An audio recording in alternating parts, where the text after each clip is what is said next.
Elliot, thank you for the introduction.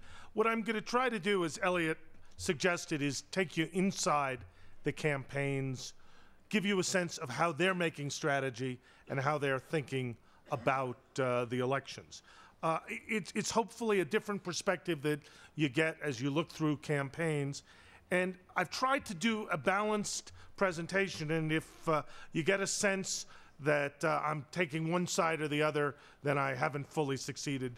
But with a sample of 1,500, a poll done, I guess, last weekend, the margin of error is about 3%, and you'll see that the results, of, at least on the horse race, jibe pretty closely with what the other national polls are showing. So hopefully it'll give you a good sense as to where things stand.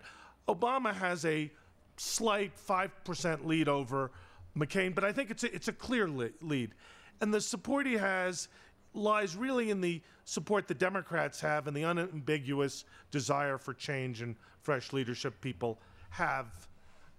The support that Barack Obama enjoys lies less in specific policies than it does in that desire for change and a desire to move away from President Bush's policies.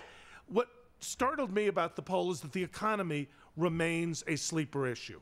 The two candidates are actually tied in their handling of the issue, and given that it's the most important problem facing the country by far, how those perceptions play out will determine the election. Obama leads on every social issue, but the economic leadership is really the question. McCain's support at this point is derived largely, if not totally, from his foreign policy experience and personal background. It's obviously a central theme and a bedrock of the campaign, but it's also not enough to get him elected. I would make the argument that Obama will win unless McCain can go beyond that foreign policy support and win the economic issue. And he needs to win it by developing his own reform message and linking Obama to negatives on spending and taxes. And if you look online today, you'll see that Adam Nagorny has an article in the Times that says that McCain doesn't have a clear critique of Obama and a clear theme. Well, I'm going to try to present him one today. The favorabilities of the candidates, which is what most political consultants look at first, are about identical. And some polls have shown Barack Obama to be slightly ahead of McCain. Our poll has them about even, but fundamentally, they're relatively close.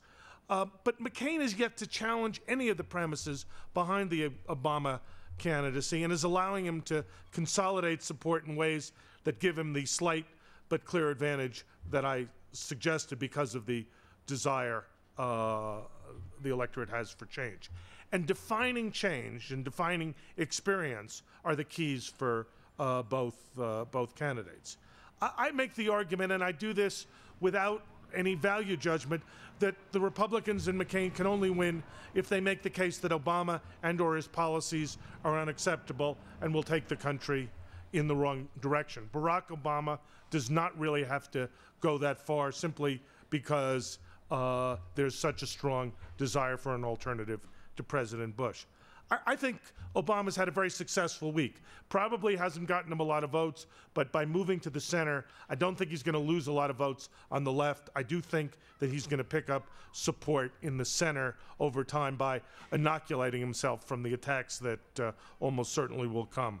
I think that what Wes Clark did perhaps was a little blunt and a little infelicitous, but I think does serve the strategic purposes of the campaign of undermining McCain, and I think that Obama did the right thing in distancing himself but not dissociating himself from General Clark. Let me offer some themes.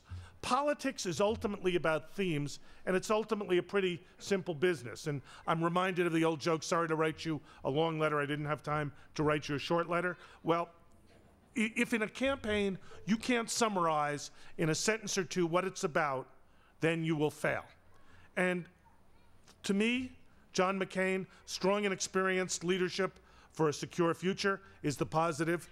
And on Barack, very simple.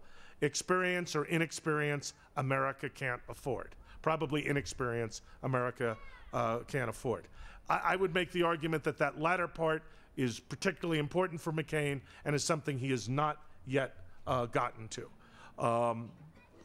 For Obama, again, new and fresh ideas for the change America needs, and I think he needs to flesh those ideas out. He's done it on values. He needs to do it on the economy.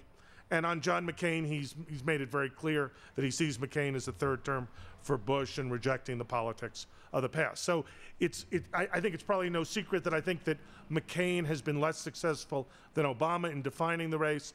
But that being said, with the race close to a statistical tie at this point, it really is anyone's race to win.